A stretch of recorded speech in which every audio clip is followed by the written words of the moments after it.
नमो हरिहन्ताणं नमो सिद्धाणं नमो आयरीराणं नमो अध्यायाणं नमो लोये सवसाहूनं मंगलं भगवान् वीरो मंगलं गौतमो मंगलम कुंदकुंदार्यो जैन धर्मोस्तु मंगलम सर्वमंगलमांगल्यम सर्वकल्याणकारकम प्रधानं सर्वधर्माणां जैनं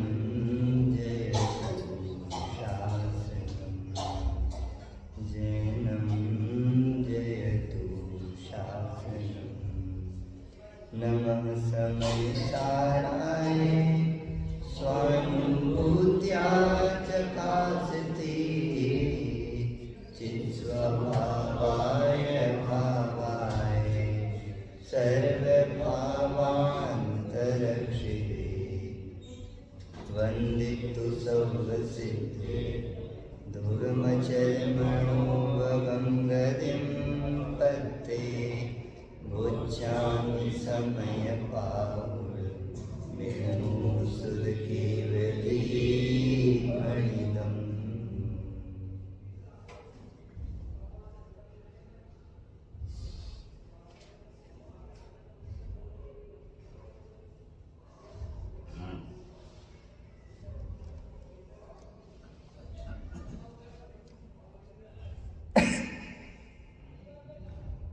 बोलिए कल्पद्रुम महामंडल विधान की अष्टानिका के पवित्र दिवस आज से प्रारंभ हुए।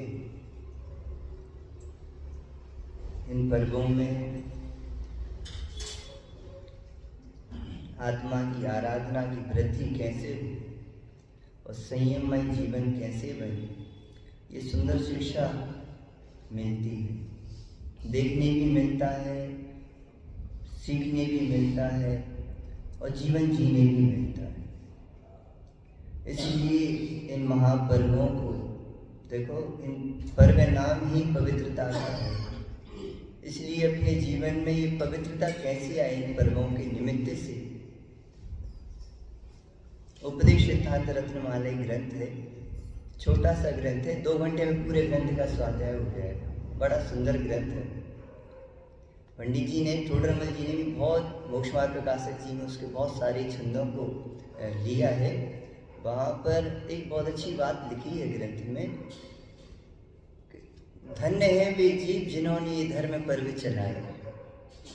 क्यों?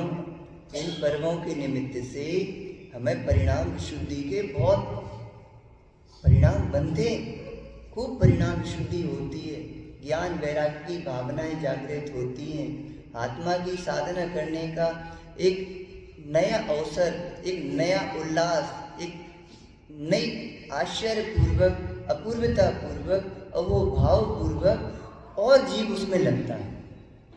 इसीलिए अपने उपयोग को इन 8 दिनों में विशेष रूप से, विशेष पर्व है ना, तो विशेष रूप से लगाने का अपन प्रयास करेंगे। हमारा भाव तो इन 8 दिनों में, 9 दिनों में संवर अधिकार लेने का हो रहा है। लेकिन कुछ कुछ चर्चा अपन विधान की भी थोड़ी थोड़ी सी बीच में लेते जाएंगे। कुछ कुछ जो पंक्तियां हमें अच्छी लगेंगी, यद्यपि हर लाइन बहुत आनंदकारी है, वेद ज्ञानकारी है, लेकिन 1-2 लाइनें अभी यहाँ एक भैया पढ़ रहे थे लाइन, उसी की थोड़ी सी चर्चा करके फिर अपन सीधे अपने विषय पे आएंगे। तीसरे पूजन में आई थी,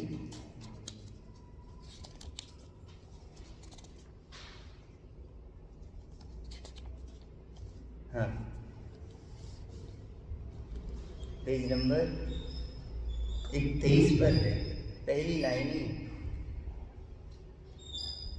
गगन से यदि वज्र द्रुत गति से गिरे मम शीस पर, तो न चंचलता हृदय हो, भाव हो गंभीर वर। क्या कह रहे?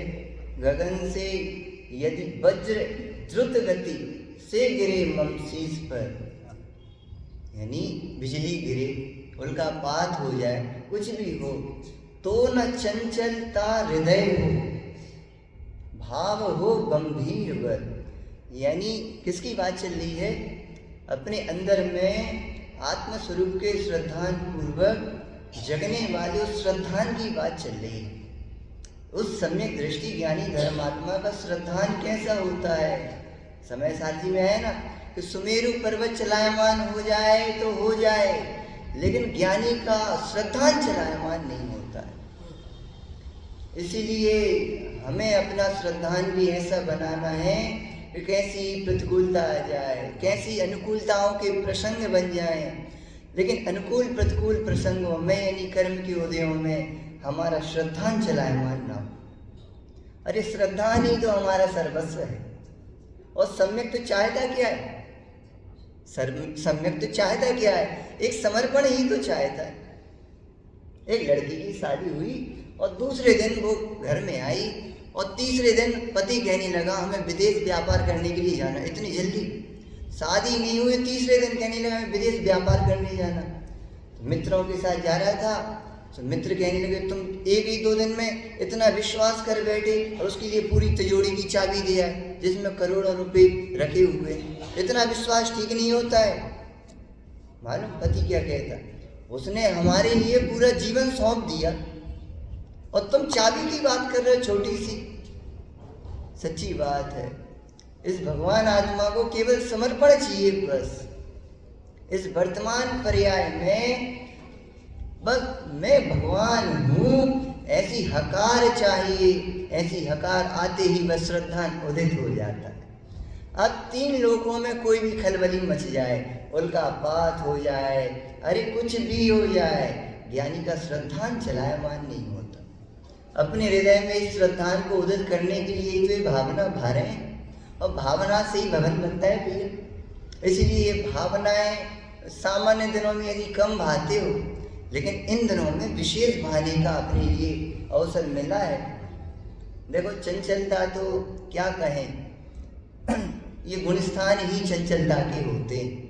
चौथा गुणस्थान, पहले की तो हम बात ही क्या कहें, पहले की तो बात ही क्या कहें, चंचल हृदय ही होता है पूरा, क्षण क्षण में उपयोग चलायमान होता।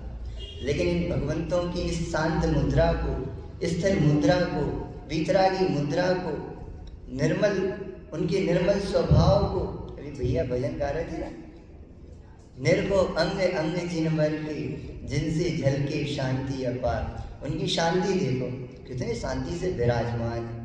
कोई काम ही नहीं है, कोई करना धरना बाकी नहीं रहा इस संसार में। बस 24 घंटे अपने को ज्ञान मात्र अनुभव करते हुए आनंदित है। इसलिए उनकी मुद्रा इतनी शांत है। हमें मुद्रा में इतनी चंचलता क्या, फिर यहाँ देख लिया, फिर वहाँ देख लिया, फिर उसका सोचने लगे, फिर वहाँ सोचने लगे, फिर वहाँ देखने लगे, फिर ये करने लगे, फिर द्रव्य चढ़ाने लगे, फिर पढ़ने लगे। शांति से बैठ क्यों नहीं पा रहे? शांति से बैठ क्यों नहीं पा रहे? अरे उपयोग शांत होता है तो मन वचन काहे शांत हो पाते। उपयोग ही शांत नहीं, मन वचन काहे शांत होंगे कहाँ से? उपयोग अंतर्मुख होता है तो बाहर में भी आसन की स्थिरता ने प्रभु दौड़ धूप का भाव भगाया। कहाँ ये लाइन? हर्ष भी भक्ति में आई।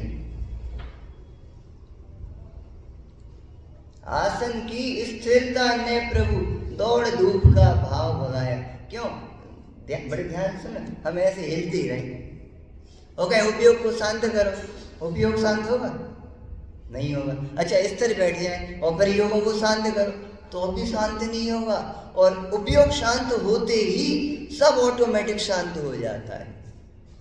यानी पूरा हमारा उपयोग कहाँ है, बस इस पे निर्भर है। और इस अधिकार में, संवर अधिकार में बस यही चर्चा चलने वाली है 8 दिन तक। एक ही गाथा लेंगे, 2 3 4 गाथाएं नहीं लेंगे, एक ही गाथा लेंगे। उपयोग में उपयोग है, संवर अधिकार यानी कि आनंद का अधिकार, संवर अधिकार यानी कि वेद ज्ञान का अधिकार, संवर अधिकार यानी कि देह से भिन्न आत्मा अनुभव करने का अधिकार, संवर अधिकार यानी कि सर्व जगत से निरपेक्ष रहने का अधिकार। यदि संवर अधिकार का प्रयोग अपने जीवन में, यानी संवर का प्रयोग अपने जीवन में चालू होगा तो जरूर आनंद भी चालू हो जाएगा। क्या हो रहा है, हम वेद ज्ञान की बातें कर रहे हैं लेकिन आनंद, अंदर में आनंद नहीं आता। कारण क्या है? अमन भाई, अमन ही नाम है, हम बोल तो नहीं रहे। वेद ज्ञान की चर्चा करते हैं, संवर की चर्चा करते हैं, आत्मा की चर्चा करते हैं, लेकिन आनंद की धारा अंदर से प्रवाहित नहीं होती है। कारण क्या है? कारण तो पता लगाओ, दाल में क्या काला है? दाल में काला क्या है? देखो, देखने का प्रयास करते हैं। अपन दर्पण देखते हैं, दर्पण देखा है नहीं देखा? दर्पण देखते हैं तो दर्पण में क्या दिखता है? दर्पण देखा तो दर्पण में क्या देखा? प्रतिबिंब। अपनी चेहरा देखा कि नहीं देखा? ठीक है, तो दर्पण देखा कि अपना चेहरा देखा? दर्पण देखा कि अपना चेहरा देखा? अच्छा ये बताओ, दर्पण कितने परसेंट दिखा? दर्पण कितने परसेंट दिखा और चेहरा कितने परसेंट दिखा? दर्पण 1% भी नहीं दिखाई दिया और चेहरा 100% दिखाई दिया। और सही बताना, दर्पण दिखा कि अपना चेहरा दिखा? ओहो, दिखा तो दर्पण, और उसका ये स्वभाव होता है, उसमें झलकता है, कोई भी पदार्थ तो उसमें झलकता है। बस यही प्रयोग हम कर नहीं पा रहे हैं अपने जीवन में। क्या प्रयोग नहीं कर पा रहे? कि ज्ञान में क्या झलक रहा है? ज्ञान में ज्ञानी है, ज्ञान में ज्ञाय गई है, लेकिन हमें ज्ञान में ज्ञेय तो दिखाई देते हैं, लेकिन ज्ञान दिखाई नहीं देता। कहाँ है ज्ञान? ज्ञान तो हमें दिखाई नहीं दे रहा, ज्ञेय दिखाई देते रहते हैं। इसलिए ज्ञान में ज्ञान दिखाई नहीं देता है तो 24 घंटे ज्ञान को देखते हुए बस ये लगता है कि हमें ज्ञेय दिखाई दे रहा है। क्या अंदर? अंदर क्या है? ज्ञान के अलावा कुछ है नहीं। प्रयोग कर रही ये पंखा देखा, बोलना है आपको, तो अपन ने किसको जाना? पंखे का ज्ञान किया कि नहीं किया? विकास भैया, पंखे का ज्ञान किया कि नहीं किया? पंखे का ज्ञान किया। सुनना, हाथ ऐसे नहीं करिएगा, सीधे बैठो। पंखे का ज्ञान किया तो पंखे का ज्ञान है कि ज्ञान का ज्ञान है? अरे पंखे का ज्ञान है कि ज्ञान का ज्ञान है? ज्ञान का ज्ञान। ज्ञान का ज्ञान है कि ज्ञान का ज्ञान है? अरे बोलो तो, पूछ रहे हैं अभी उत्तर देना है, मौन नहीं रहना है। पूजन में बोलना चाहिए, यहाँ उत्तर देना चाहिए जब पूछा जाए तो। क्या कहा? पंखे का ज्ञान एक, फिर पंखे का ज्ञान कि ज्ञान का ज्ञान? ज्ञान का ज्ञान। ज्ञान का ज्ञान कि ज्ञाय का ज्ञान? ज्ञाय का ज्ञान के ज्ञाय गई हूँ। सोचो, अपन इतने प्रयोग, अभी तो पंखे का ज्ञान है, ये भी उपयोग नहीं नजर आता है, अभी तो पंखा ही नजर आता है। अभी उपयोग देखो कितना दूर है, किससे? कि उपयोग से। उपयोग है किसमें? कि उपयोग में ही है। लेकिन उपयोग को ना देख करके, उसका यथार्थ स्वरूप ना समझ करके 24 घंटे क्रांत रहता हुआ जीवन जीता रहता है और दुखी होता रहता है। दुखी कोई कर्म थोड़ी कर रहे हैं, हम स्वयं हो रहे हैं। जैसे भगवान की मुद्रा में अपनी चिन्ह मुद्रा निहारना चाहिए। दर्पण में अपना चेहरा देखते हैं तो भगवान भी दर्पण के समान समझना, दर्पण तल एव शकला, भगवान भी दर्पण के समान समझना। और भगवान की मुद्रा को निहारते हुए अपनी चैतन्य मुद्रा को निहारना नहीं सीख पाया तो भगवान के दर्शन करने नहीं सीख पाए, है ना? तो अपन काहे के लिए आए भगवान यहाँ मंदिर में जिनालय में? किस लिए आए? अपना रूप देखने के लिए। और कोई प्रयोजन लेकर के आए? नहीं आए। यदि नहीं लेकर के आए तो धन्यवाद, और यदि और कोई प्रयोजन चल रहा है और जो बाहर की बातें होती हैं उनकी तो हम क्या करें? यहाँ इच्छा पूर्ति के लिए नहीं, इच्छाओं के अभाव के लिए आया जाता है। यहीं आकर के इच्छा पूर्ति करोगे तो फिर कैसे काम चलेगा? लेकिन सुनो, एक विशेषता और है, पंडित जी ने लिखी है, टोडरमल जी ने, अरहंत आदि के प्रयोजन से सिद्धि हो, पहला प्रकरण है ना, पहले अधिकार में, उसमें बहुत अच्छी बात लिखी। सुनो, तुम जिन इच्छाओं की पूर्ति करना चाहते हो वे इच्छाओं की पूर्ति भी यही होगी, और यहाँ पर इच्छाओं की पूर्ति के लिए नहीं, इच्छाओं के अभाव के लिए आना। क्यों? भगवान के दर्शन से, उनके गुणानुवाद से, उनकी भक्ति से क्या बनेगा? पुण्य बनेगा, और पुण्य से बाहर की व्यवस्थाएं मिलती हैं। और लेकिन यदि इच्छा की पूर्ति करने के लिए आओगे तो पुण्य का घात हो जाएगा। तो भैया जो व्यवस्था तुम्हें चाहिए वो भी नहीं मिलेगी। लेकिन यहाँ तो इच्छाओं के अभाव के लिए आना, वो मोक्ष मार्ग सीखने के लिए आना, क्योंकि भगवान की मुद्रा पूरा मोक्ष मार्ग दर्शा रही है। अब तुम्हें देखना आता हो तो देख लो, और लेना आता हो तो ले लो। आदिनाथ भगवान की पूजन की जयमाला में लाइन आई है, आप नहीं देते कुछ भी पर भक्त आपसे ले लेते। भगवान कुछ दे रहे हैं? कुछ नहीं दे रहे, लेकिन सब कुछ दे रहे हैं। तुम्हें लेना कहाँ आता है? तुम्हें लेना नहीं आता और दोष दे रहे। भगवान तो बिचरागी, बिका देने वाले, बिकरता धरता है। अरे बे 3 लोग के तारणहार है, तुम कहा जानो अभी मोक्ष मार्ग का व्यवहार और मोक्ष मार्ग का निश्चय। कितनी सुंदर बात है। आइए अपन यहाँ से आज संवर अधिकार की चर्चा प्रारंभ करते हैं। बड़ा सुंदर अधिकार है। पिछली बार आए थे जब, तो विधान की जयमाला भी अपन ने स्वाध्याय किया था। इस बार हम सोच रहे कुछ विषय लिया जाए, उस विषय के माध्यम से अपनी वेद ज्ञान की धारा को बढ़ाया जाए। संवर अधिकार, हाँ, आचार्य कुंद देव की एक अद्वितीय रचना, या कहें जैन शासन का प्राण, समयसार ग्रंथादिराज और समयसार स्वरूप शुद्धात्मा, दोनों चीजें। ये भी जैन शासन का प्राण है, समयसार ग्रंथादिराज, द्रव्य समयसार, और समयसार स्वरूप शुद्धात्मा, ये भी जैन शासन का प्राण है।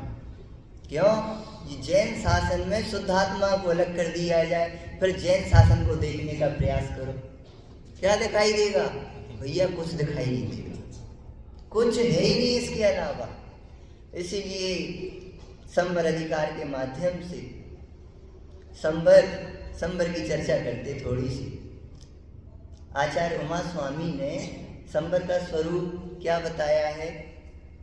सबको याद है, सबको याद है। संवर किसे कहते हैं तत्वार्थ सूत्र के अनुसार?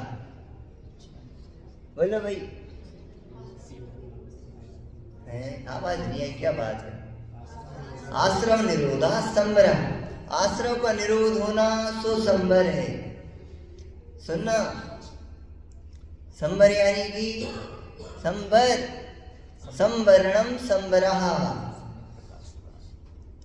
संवरणम संवरः, संवरण यानी कि रोकना। किसको रोकना? कि इन आश्रव भावों को रोकना। कैसे रोका जाए? कि ज्ञानमय भावों से रोका जाएगा। और दूसरी कोई व्यवस्था है कि नहीं है, एक ही व्यवस्था है। दूसरी बात कहें समझने के लिए, संवर यानी कि सम्यक प्रकार से वर्ण करना। सम्यक प्रकार से वर्ण करना। किसको वर्ण करना? सम्यक प्रकार से वर्ण करना। अब सम्यक शब्द आया है, अब सम्यक कब होगा? वर्ण तो होगा, लेकिन सम्यक होगा तब वर्ण होगा। सम्यक नहीं होगा तो वर्ण भी नहीं होगा। एक प्रश्न पूछ रहे आपसे, एक कन्या को रानी बनना है, एक कन्या को रानी बनना है तो क्या करना होगा? एक कन्या को रानी बनना है तो किसको बनना होगा? राजा को बनना होगा। महारानी बनना है तो महाराजा को। और यदि वो कन्या भिखारी को वर्ण करेगी तो कौन बनेगी?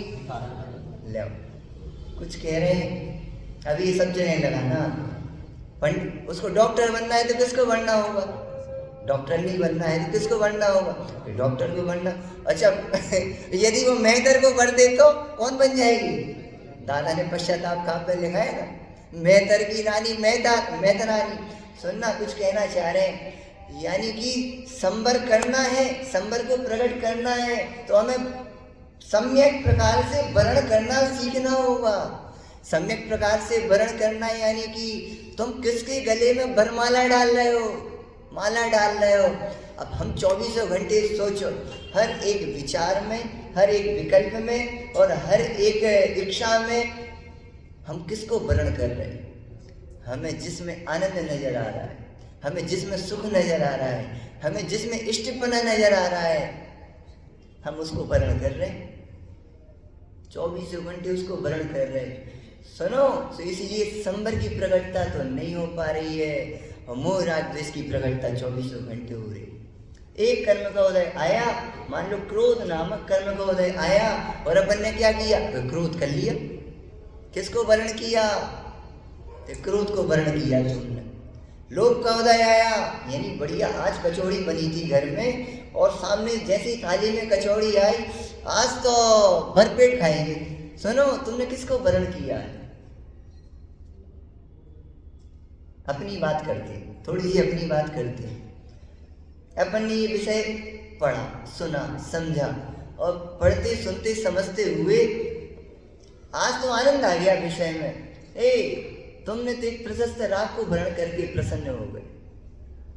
अरे जब तक अपने को वर्तमान पर्याय में ज्ञान मात्र अनुभव नहीं किया, अपने को त्रिकाली ध्रुव शुद्धात्मा अनुभव नहीं किया, तब तक तुमने केवल कसायों का वर्ण किया है, मोह का वर्ण किया है। सुना करके, सुना अपने जीवन में घटित कर रहे, सुना करके यदि ऐसा लगा आज तो बहुत बढ़िया विषय आ गया, सुनो तुमने तो अब क्या कहें, क्षेम ज्ञान को अच्छा मान करके वर्ण किया, शैली को वर्ण किया है, शास्त्र ज्ञान को वर्ण किया, सहज ज्ञान को वर्ण कहाँ किया। बात समझ में आ रही क्या कहना चाह रहे हैं। हम वर्ण तो कर रहे हैं, ऐसा नहीं है कोई जी वर्ण नहीं कर रहा है, लेकिन हम वर्तमान पर्याय में किस किस का वर्ण कर रहे हैं ये देखने लायक बात है। प्रैक्टिकल यदि भोजन को करने वाले बन रहे हो तो भोजन के कर्ता बन करके मिथ्यात्व का वर्ण किया है। भैया माला तो डाल रहे हो, किसके गले में डाल रहे हो। वर्तमान पर्याय में दादाजी क्या नाम आपका, तो सुकुमाल को वर्ण किया है, शुद्धात्मा को वर्ण नहीं किया। समझ में आ रही बात। भैया लड़का हो के लड़की हो, अरे हाँ गर्दन थोड़ी ना बोलना है। लड़का हो के लड़की हो, लड़का हो तो लड़के को वर्ण किया है, शुद्धात्मा को वर्ण नहीं किया। यानी वर्तमान पर्याय में तू अपने को जो मान रहा है और जैसा मान रहा है उसका वर्ण चल रहा है। सुनो मिथ्यात्व का वर्ण चल रहा है 24 घंटे, इसलिए संबर नहीं हो पा रहा। बोलो संबर प्रकट करना सरल है कि कठिन है। किन पर्यायों से पार यदि शुद्धात्मा को देखने का अभ्यास करना सीख लिया तो संबर करना तूने सीख लिया। और यदि पर्यायों में मगन रह करके साध्य अधिकार में सम्यक तो सन्मुख मिथ्या दृष्टि का प्रकरण है ना, उसमें पंडित जी ने लाइन डाली है, हमें तो इन बातों की खबर ही नहीं थी, मैं तो प्राप्त पर्याय में तन्मय होकर के जीवन जी रहा था। लाइन आई है ना भैया, ये लाइन आई, मैं तो प्राप्त पर्याय में तन्मय होकर के जीवन जी रहा। अरे रे, हम तो प्राप्त पर्याय में तन्मय होकर के 24 घंटे जी रहे हैं। पहले 5 साल के थे तब अपने को क्या मानते थे, जब 5 साल के थे तब अपने को क्या मानते थे,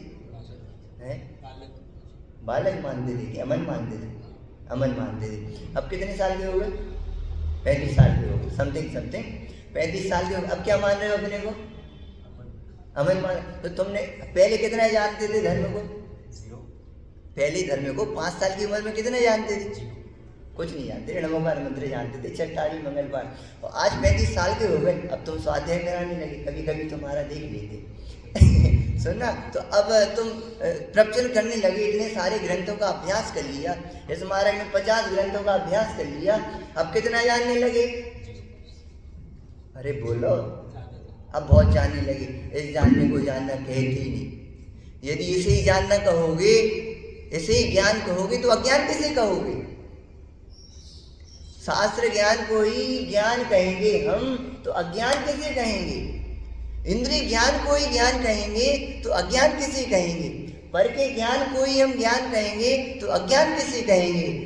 बोलो, अभी वर्तमान में कितने ज्ञान हैं? विवेक भैया, आप पंडित जी हो, वर्तमान में कितने ज्ञान हैं? मति ज्ञान, शुद्ध ज्ञान। आपसे नहीं कह रहे, सबसे कह रहे हैं। पर्याय दृष्टि वाला भैया सहज ज्ञान भी है कि नहीं है? हम सहज ज्ञान को क्यों नहीं देखते? वर्तमान में है कि नहीं है? और वो त्रिकाल है, सदा रहने वाला है, सब जीवों के साथ है, वही शरणभूत है। अपन सुनो आत्मार्थी कहलाते हैं, इसलिए यहाँ से बात कर रहे हैं। नहीं तो करणानि योग से यही विधान है, पूरा जगत यही कहेगा, यही उत्तर मिलेगा। वर्तमान में मति ज्ञान शुद्ध ज्ञान है, लेकिन मति ज्ञान शुद्ध ज्ञान देखने तैयार है, लेकिन सहज ज्ञान देखने तैयार क्यों नहीं हो रहे उसी समय? अरे मति ज्ञान शुद्ध ज्ञान भी है तो हम सहज ज्ञान को नहीं देख रहे, तो मति ज्ञान शुद्ध ज्ञान भी को मति ज्ञान को शुद्ध ज्ञान में परिवर्तन कर रहे, कुछ कह रहे। अरे अब मति ज्ञान शुद्ध ज्ञान को देखना बंद करो, अवधि ज्ञान मन पर ज्ञान केवल ज्ञान की चाह करना बंद करो। कब तक इन्हीं की चाह करते रहेंगे? काश केवल ज्ञान होता तो अपना जीवन आनंदमय होता, काश भगवान जैसे होता अपना जीवन, कितना आनंद होता। अरे वर्तमान में सहज ज्ञान को छोड़ करके भगवान होना चाह रहे हैं, बोल कब होगा भगवान? सहज ज्ञान को छोड़ करके मति और केवल ज्ञान की आशा करता है। सुन, तेरा मति ज्ञान शुद्ध ज्ञान भी सम्यक नहीं परिवर्तन कर पाएगा। इसलिए हर ज्ञान में ज्ञान को क्यों नहीं देखता है? मति ज्ञान शुद्ध ज्ञान केवल ज्ञान को क्यों देखता है? वहाँ हरि भाई जी ने चंद्रप्रभ भगवान के चरित्र में बड़ी अच्छी लाइन लिखी है। जब भी कभी चंद्रप्रभ भगवान के चरित्र पढ़ते हैं तो बड़ी अच्छी लगती है उसकी वो लाइन। अरे सहज ज्ञान के सामने इस अवधि ज्ञान की क्या मूल्य, क्या महिमा। इस अवधि ज्ञान को देख करके हम, अरे इनका अवधि ज्ञान इतने, इन्हें असंख्य अरब वर्षों का, इतने पूर्वों का ऐसा ऐसा ज्ञान हो जाता है, ऐसा सुन करके अपने लिए खूब महिमा आती है। कौन की? उस अवधि ज्ञान, जाति स्मरण ज्ञान और भी मना पर्याय ज्ञान की खूब महिमा आती है। लेकिन तुझे उसकी महिमा आ रही है, अरे रे, सूर्य मित्र का नाम सुना है? सूर्य मित्र का नहीं सुना? सूर्य मित्र कहानी नहीं पढ़ी आपने? बोधि समाधि निधान में सूर्य मित्र की, वो जिसकी अंगूठी गिर गई थी कमल के अंदर, ध्यान आई कहानी थोड़ी थोड़ी सी। और फिर वो अंगूठी की कहानी ढूंढ रहा था आसपास सब जगह, लेकिन वो तालाब में सरोवर में घूमने के लिए गया था नाव से, वहाँ थोड़ी सी उछल कूद कर रहा था, सो वहाँ उछल करके अंगूठी निकल गई और वो समुद्र उसमें गिर गई। सो अब वो सूर्य मित्र, सुनना, बड़ा टेंशन था। वहीं जंगल में मुनिराज विराजमान थे, यहाँ आ रहे थे। सो उन्होंने कहा, हे सूर्य मित्र क्यों परेशान हो? ये जी हमारा नाम कैसे जानते? हमने तो कोई बताया नहीं इनको नाम। तो ठीक है, परेशान हो? अरे हम परेशान जी, इनको कैसे मारे? अंगूठी गुम गई, इसकी चिंता हो रही है पूरी। वो तो एकदम आश्चर्य होता है यार, अंगूठी गिर गई, हमने तो किसी से पूछी नहीं, किसी को बताई नहीं, और किसी को पता नहीं लगी। हम तो यही सोच रहे थे, इन्हें कहाँ से पता लग गई? सुनो, परेशान मत हो, तुम्हारी अंगूठी सरोवर के बीच में एक कमल है, उसके अंदर गिर गई है, जाओ सरोवर में तुम्हें अंगूठी मिलेगी। महाराज सच्ची सच्ची बताओ, तुम्हें कौन ने बताई? तुम्हें कौन ने बताई? जाओ। गया कि जी सही बोल रहे कि झूठी झूठी बोल रहे। जा करके नाव में बैठ करके सरोवर में गया, अंगूठी मिल गई। अरे रे, महाराज की वचन तो सच्ची। लेकिन जी पूछेंगे जाके, क्यों? राजा ने दी थी संभालने के लिए, और इसको संभालनी थी, और इसके यहाँ से खो गई थी। अब बड़े टेंशन में घूम रहा था, अब करें तो करें क्या? अरे रे महाराज, आपने हमें बहुत बड़ी टेंशन मिटा दी। लेकिन एक आपके चरणों में निवेदन करते हैं, हमें ये बताओ कि जी मालूम कैसे पड़ा? आप नदी में घूमने गए थे और सरोवर में आपने देख कैसे लिया? अब तुम कुछ मत पूछो, हमें एक रिद्धि प्रकट हुई, उससे हमने देखा। महाराज कौन सी रिद्धि है? हमें भी दे दो, मिल सकती है? हाँ जरूर मिल सकती है। कैसे मिलेगी? तो तुम्हें हमें जैसा बनना पड़ेगा, तो पक्का मिलेगी। झूठी झूठी तो नहीं बोलेंगे, हाँ बिल्कुल पक्का मिलेगी। तो हमें क्या करना पड़ेगा कि जो हम कर रहे हैं वो तुम्हें करना पड़ेगा। तो थोड़े दिन में घर पे सबसे कह आया, पहले तो राजा को अंगूठी वापस करके आया, महाराज आपकी अंगूठी। बहुत टेंशन दी, घूम गई थी, पूरी बात बताई, महाराज के पास आ गया। महाराज बताओ अब क्या करने। अरे यार तुम्हें बड़ी बेचैनी है, बेचैन मत हो, थोड़ी शांति रखो, मिलेगी जरूर। तो महाराज के पास आया, तुम्हें भी ऐसी दीक्षा लेनी पड़ेगी, ले लेंगे। मिलेगी कि नहीं मिलेगी, गारंटी दो पहले, गारंटी दे रहा है मिलेगी। अब क्या करना बताओ कि तुम्हें 7 तत्वों का स्वरूप समझा दिया महाराज ने। 7 तत्व तुम्हें बस ऐसे ही विचार करना है, परमाणु मात्र को मात्र जानना है, उसको अपना नहीं मानना।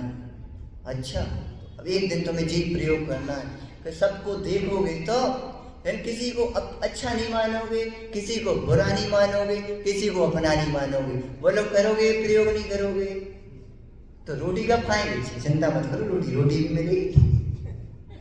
अभी तो अज्ञानी था ना, तो अबोध को सुबोध बनाने के लिए प्रारंभ भूमिका में लगाया जाता है ऐसे। ठीक है, आहार के समय पे आहार किया, सारी विधि थोड़े दिनों में समझा दी, समझदार हो गया। प्रयोग क्या करना है, हमें वो रिद्धि चाहिए। सो रिद्धि थोड़े दिनों में मुनिराज ने 7 तत्वों का स्वरूप समझाया, 100 पर का स्वरूप समझाया। 100 पर का स्वरूप समझते उसे यथार्थ ज्ञान हो गया, आत्मबोध की प्राप्ति हो गई। कौन को? उस सूर्य मित्र को। सुनो, अभी वो उसने मुनि दशा किस लिए अंगीकार की थी, उस रिद्धि को प्राप्त करने के लिए। जब महीने 2 महीने हो गए अभ्यास करते सो उसे एक दिन आत्मबोध की प्राप्ति हुई, अतीन्द्रिय ज्ञान प्रकट हुआ।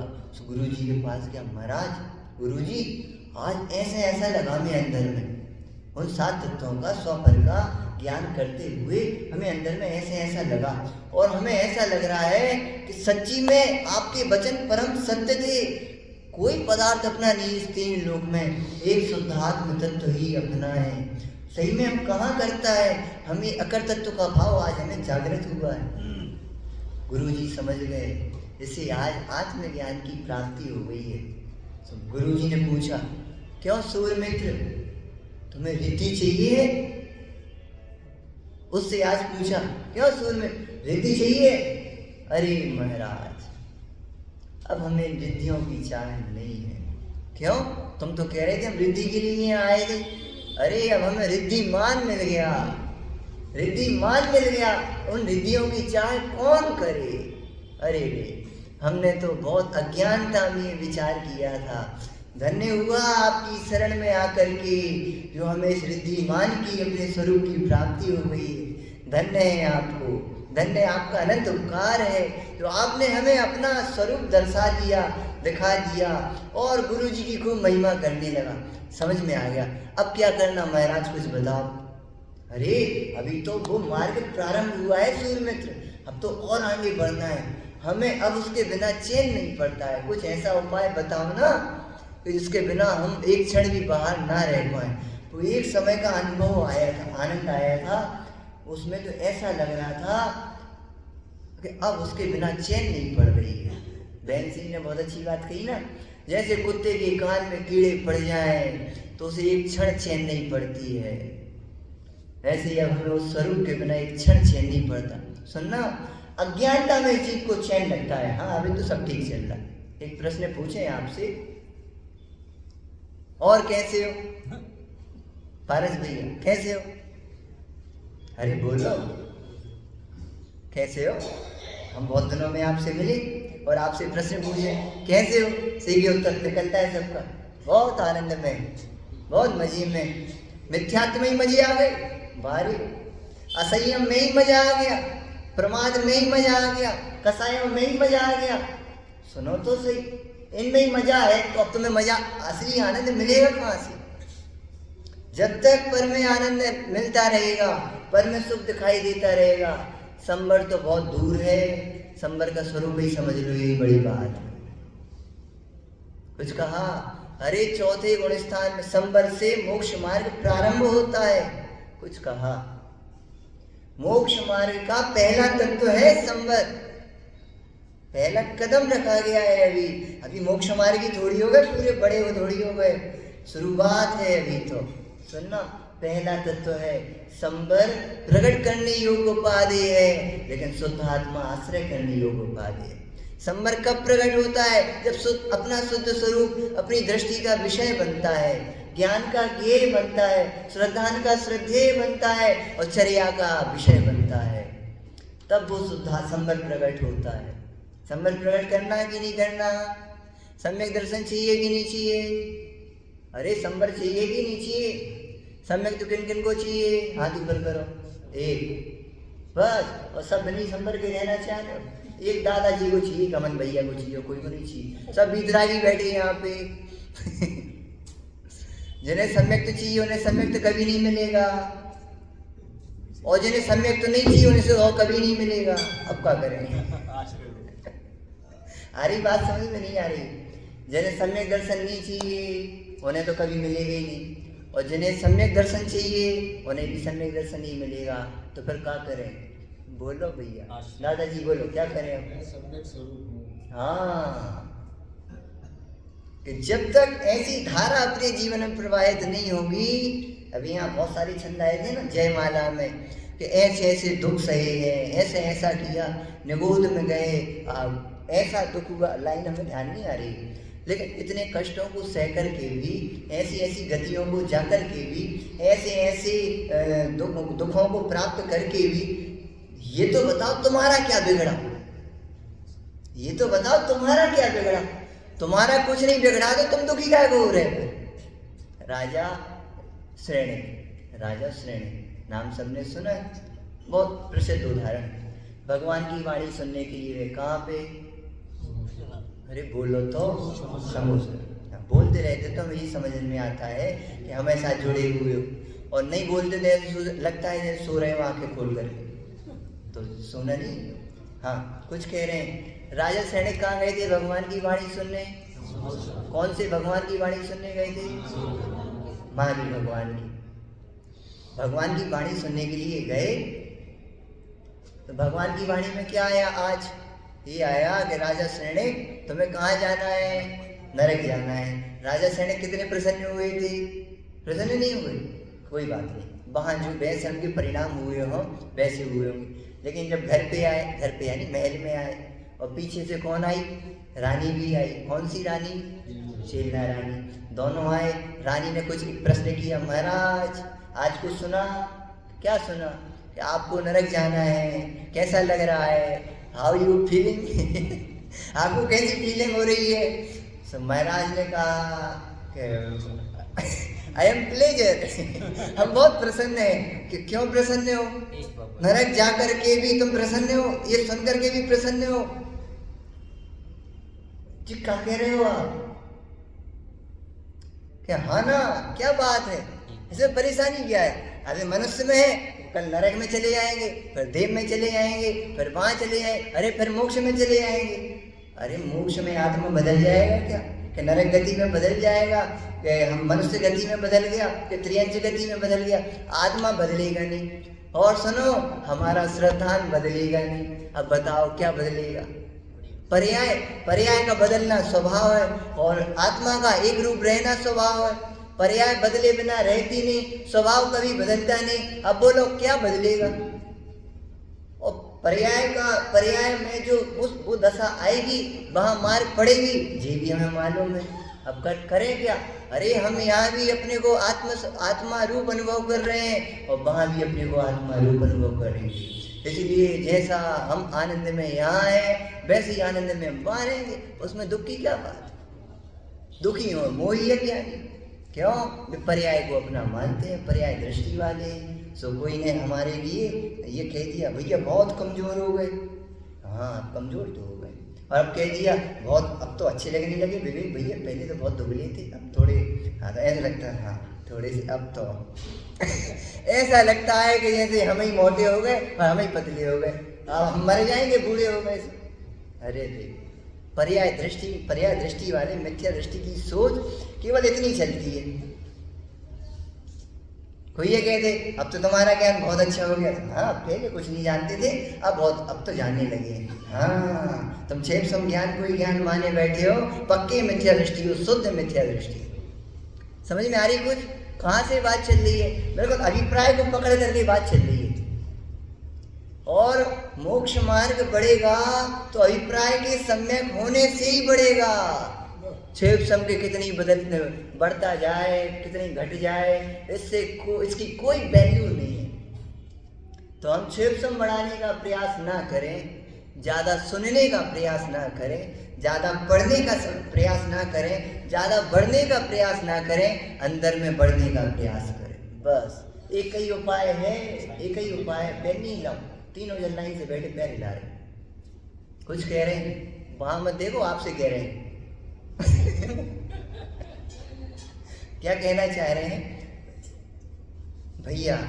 अपने अभिप्राय को निर्मल बनाने का क्या उपाय है? पंडित जी की एक सूक्ति याद आ रही, अभिप्राय निर्मल हो, चर्या व्यवस्थित हो, वचन सम्यक हो।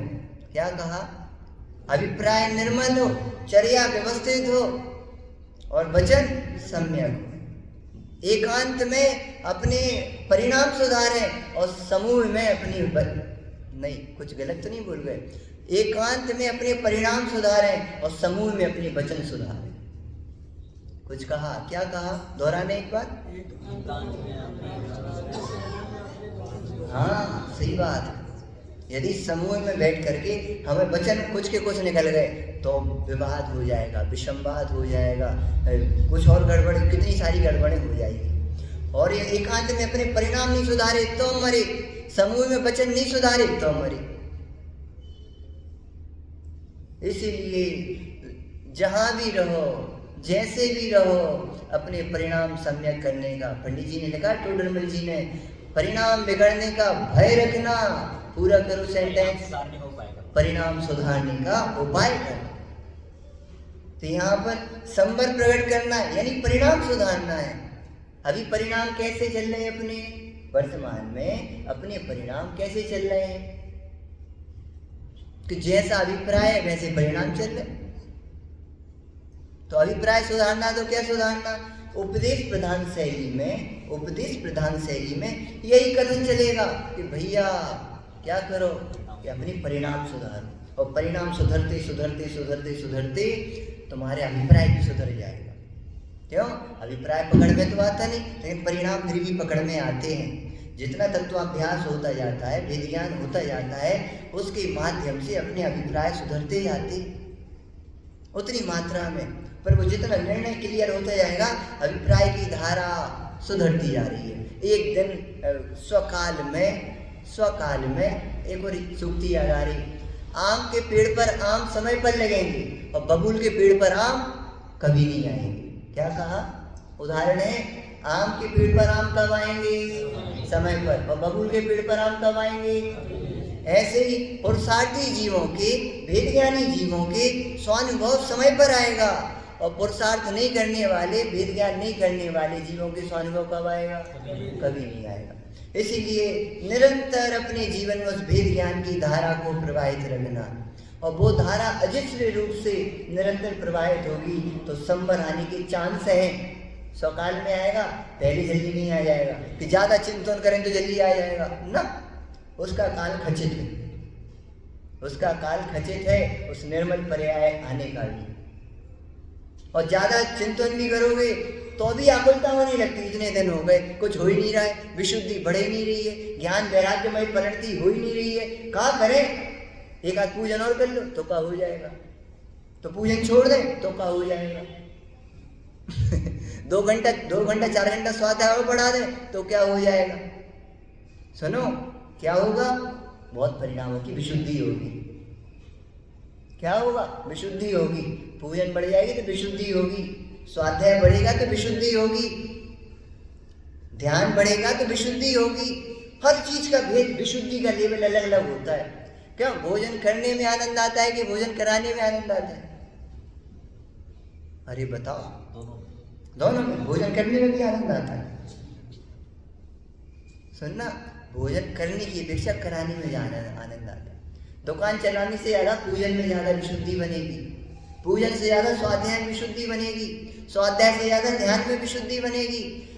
हर एक चीज की जो नैमित्तिक कार्य कहे गए हैं जिनवाणी में, सबकी विशुद्धि की अलग अलग व्यवस्थाएं हैं। अकेले की विशुद्धि अलग होती है, समूह में बैठ कर के स्वाध्याय करने की विशुद्धि अलग होती है। आ रही बात समझ में? तो ये सब विशुद्धि के लिए बताए गए नैमित्तिक कार्य, छोड़ने के लिए थोड़ी बताए गए हैं। तो इनके माध्यम से लग करके अपने स्वरूप का जितना पोषण करते रहें, बस वो ही आपका स्वाध्याय है। और स्वाध्याय को कहा ही तो ये जाता है भैया कि स्वलक्ष्य पूर्वक जो किया गया हो। जहाँ स्व गायब तो स्वाध्याय खत्म, कुछ कहा।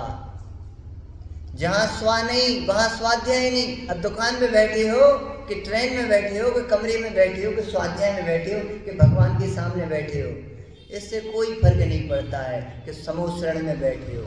स्व नहीं है अंदर में तो स्वाध्याय नहीं है, सब अध्ययन चल रहा है। और स्व है तो दुकान में बैठे हो तो अभी स्वाध्याय चल रहा है। क्यों? स्वाध्याय तो स्व के लिए किया जाता है। घड़ी है नहीं है मंदिर में? बज गए? हाँ, आपको दिख रहे। कितने बजे तक लेना है? 10 बजे तक। चल 2 मिनट और कुछ कहना चाह रहे हैं। उस संबंध प्रकट करने की, देखो सर्वज्ञ भगवान के बिना ये यथार्थ वचन कौन कहे, और स्वानुभव के बिना ये वचन कौन ही समझ में आए। आ रही बात समझ में? स्वानुभव के बिना ये वचन समझ में आती नहीं, और सर्वज्ञ भगवान के बिना ये वचन कौन कहे। सही बात, वे इसको कहने में समर्थ हैं।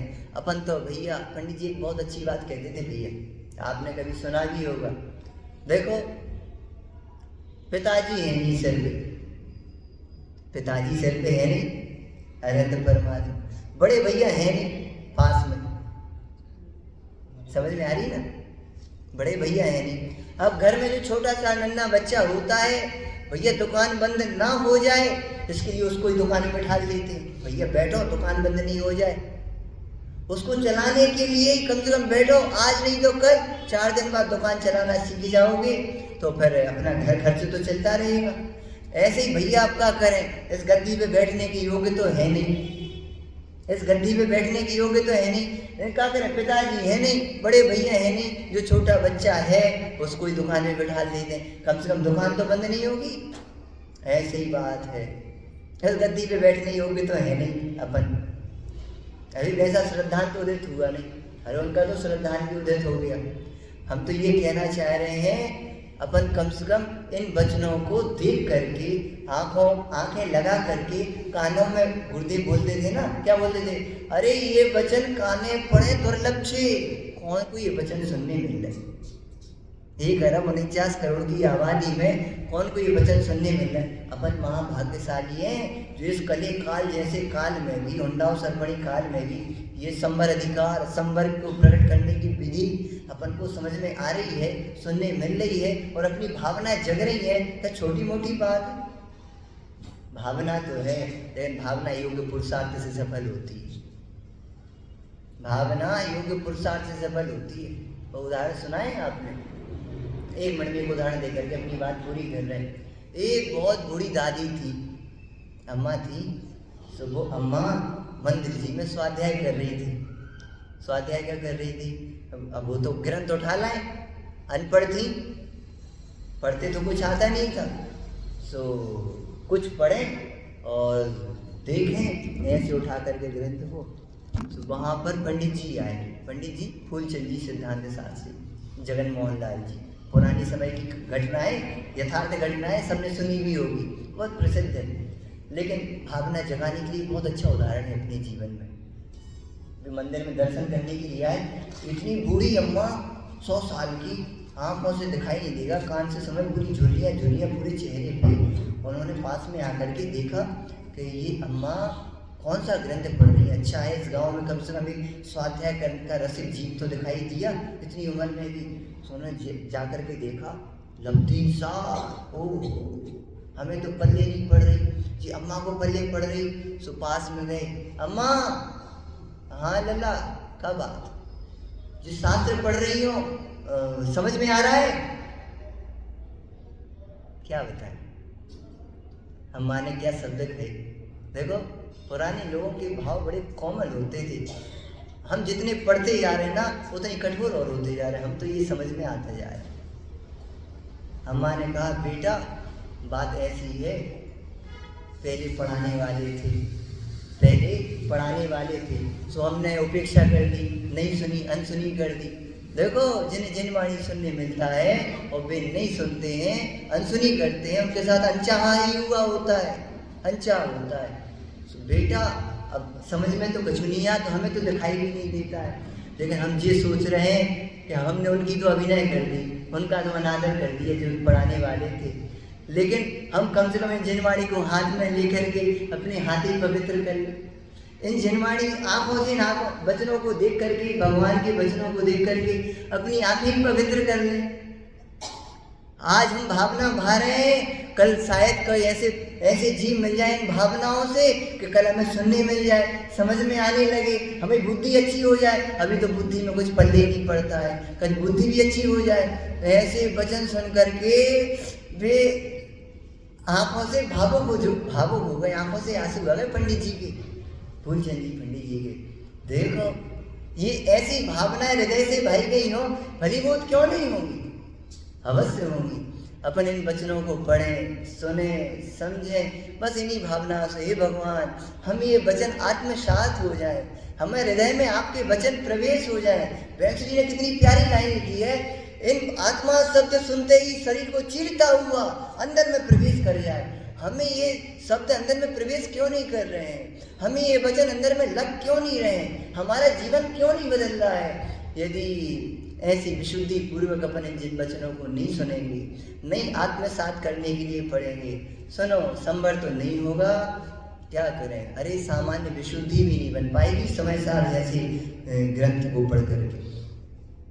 जब तक हमें ये अपना प्राण नजर नहीं आएगा तब तक जैसे श्वास के बिना जीवन नहीं होता है, ऐसे वचनों को स्वानुभूति बिन परिणति सोनी। आज भी इतने दिन हो गए स्वानुभव के बिना जीवन जी रहे। मुर्दे का अज्ञानी मिथ्या दृष्टि का जीवन में कोई जीवन? परमात्मा प्रकाश जी में आचार्य योगींद्र देव स्वामी ने कुछ कहा है। अभी संबरी की चर्चा की है, अभी संबरी की चर्चा चल रही है, अभी और चर्चा करेंगे। बहुत अच्छा अधिकार लगता है, अभी स्वाध्याय करने का प्रयास कर रहे हैं इसका। ऐसा भाव आ रहा है, एक एक लाइन में भेद विज्ञान कराया आचार्य देव ने। कुछ कह रहे थे हम? हाँ, परमात्मा प्रकाश जी में आचार्य योगींद्र देव ने बहुत अच्छी बात कही है। मिथ्या दृष्टि चलता फिरता मुर्दा है, ऐसा लिखा है। ओह, मुर्दे व जीवन, जड़ में लगी हुई बुद्धि को जड़ बुद्धि कहा जाता है। हम 24 घंटे जड़ में होकर के इसमें अपने उपयोग को लगा करके जीवन जी रहे। मुर्दे का जीवन कोई जीवन है? अरे स्वानुभव ही जीवन है। इसलिए स्वानुभव को प्रकट करने के लिए और सहज ज्ञान को देखते हुए उसका आश्रय करने के लिए अपन निरंतर पुरुषार्थी रहें, क्योंकि ये भेद ज्ञान का अधिकार है। सुनो, संवर अधिकार कि जो ऐसा भेद ज्ञान का अधिकार कि जो ऐसा भेद ज्ञान करता है उसको अधिकार में संवर मिलता है। जो अधिकार नहीं करता है उसे संवर नहीं मिलता है। क्यों? कर्तव्य की झोली में अधिकार मिलते हैं, जो अधिकार नहीं करते उनको धिक्कार मिलता है। कुछ कहा है, क्या कहा? जो अधिकार नहीं करते हैं, कर्तव्य नहीं करते हैं, उन्हें अधिकार नहीं मिलता। इसीलिए अपने जीवन में निरंतर कहीं रहें, कुछ भी करें, लेकिन ये भेद विज्ञान को नहीं छोड़ें। हर कार्य समय पर करें और भेद ज्ञान हर समय करें। ठीक है? तो ऐसे संवर के लिए अपन ने भेद ज्ञान की महिमा आज प्रारंभ की है। इस भेद ज्ञान की महिमा को अपन हर दिन बढ़ाएंगे, चर्चा में नहीं बढ़ाएंगे, अंदर परिणति में बढ़ाएंगे। ऐसी भेद ज्ञान की धारा अपनी परिणति में बढ़ाएं और संवर को प्रकट करें। इसी मंगल भावना